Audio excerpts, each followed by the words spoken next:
You look at this and go, where do I start? Well, this is made for anyone. You can get any clean bass sound out of this amp.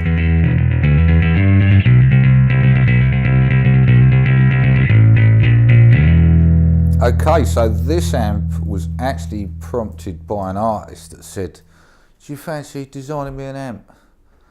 And he was using a 32-inch rack of gear and 4 4x12s loaded with EVs.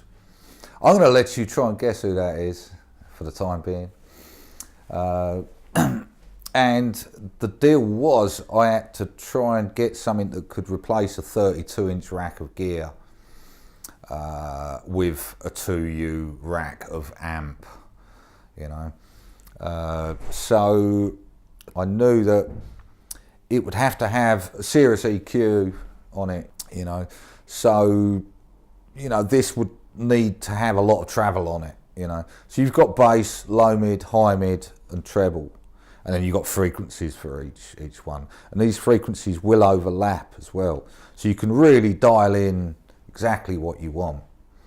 And I got it so he couldn't tell the difference between this and the 32-inch rack, and then we knew we were good to go. So it's actually not complicated at all. You look at this and go, where do I start? Well, so if these are facing at 12 o'clock, this EQ is out completely. That is flat, yeah. It's not even seeing this EQ if these top knobs are at 12 o'clock. So this is cut, this is boost. 9 dB, cut and boost. 12 o'clock, out. So you plug your bass in and you dial in your sound, literally, you know. You might want to add some bottom. You pick the frequency that sits best on the speakers that you're using. You might want to take a bit of low mid out, or you might want to add some low mid. Depends if you're trying to sound like a bass guitarist or a trombone player, you know. For these people wearing their bass too high with too many strings that are trying to sound like a trombone, you probably want to push that up and then dial this until you sound the most like a trombone. You know, this is made for anyone. You can get any clean bass sound out of this amp. You know, there isn't a bass sound you can't get. Treble, again, you probably want to add some of that, especially if you're doing slap. You know, some people like to do slap and stuff, you know. This will take you there and select the frequency that brings out your slap or chime or whatever you want to do the most, you know.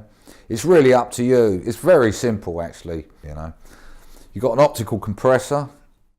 That's going to catch some transients on the way through. You push that, that will give you perceived extra volume and, you know, without smashing things too much, you know.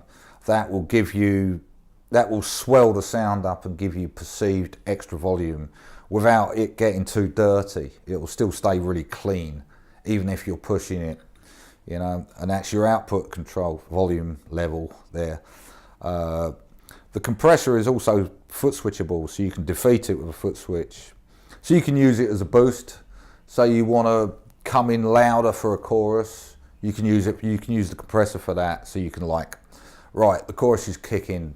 The chorus is about to kick in. I want the whole thing to jump a bit. You can do that.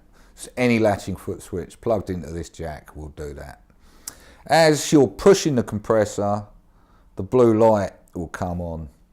So the more you push, the more compression you got dialed in, the more this is going to light up. And it will light up blue.